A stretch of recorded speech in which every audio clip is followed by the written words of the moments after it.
నమస్తే, welcome to the channel మనం TV.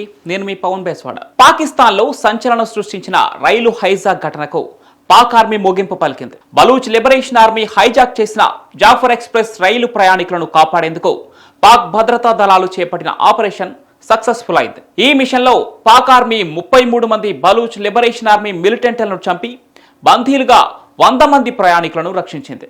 బలోన్ ప్రాంతంలో పాక్ ఆర్మీకి బలూచిస్తాన్ లిబరేషన్ ఆర్మీకి మధ్య జరిగిన ఎదురు కాల్పుల్లో 21 మంది సాధారణ ప్రయాణికులు, 4 పారామిలిటరీ సిబ్బంది ప్రాణాలు వదిలేరని సమాచారం. మొత్తంగా జాఫర్ ఎక్స్ప్రెస్ ఉన్న 460 మంది ప్రయాణికులను రక్షించి సురక్షితంగా వారి స్వస్థలాలకు చేర్చింది.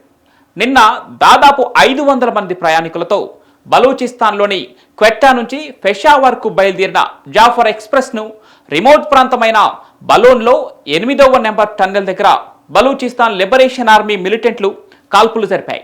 రైలు ట్రాక్ను పేల్చివేసి ట్రైన్ను తమ నియంత్రణలోకి తీసుకున్నారు.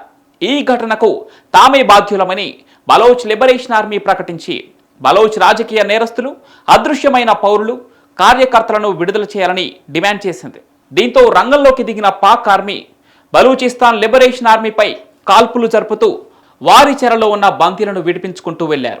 ఆపరేషన్ సమయంలోనే బలూచిస్తాన్ ఉగ్రవాదులు శాటిలైట్ ఫోన్ల ద్వారా ఆఫ్ఘనిస్తాన్లోని వారి మద్దతుదారులు, సూత్రధారులతో సంప్రదింపులు జరుపుతున్నారని తెలుసుకున్న పాక్ ఆర్మీ వారిపై మెరుపు దాడి చేసి మిలిటెంట్లందరినీ మట్టుపెట్టారు. వారి చెరలో ఉన్న బందీలను విడిపించి విచారించారు. బందీల విచారణలో ట్రైన్ హైజాక్ చేసిన వెంటనే బలూచిస్తాన్ లిబరేషన్ ఆర్మీ ట్రైన్లోకి ప్రయాణికుల గుర్తింపు కార్డులను చెక్ చేశారు.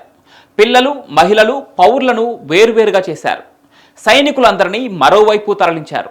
ఆ సమయంలో ఎదురు తిరిగిన సైనికులను బందీల ముందే కాల్చి చంపారని తెలిసింది.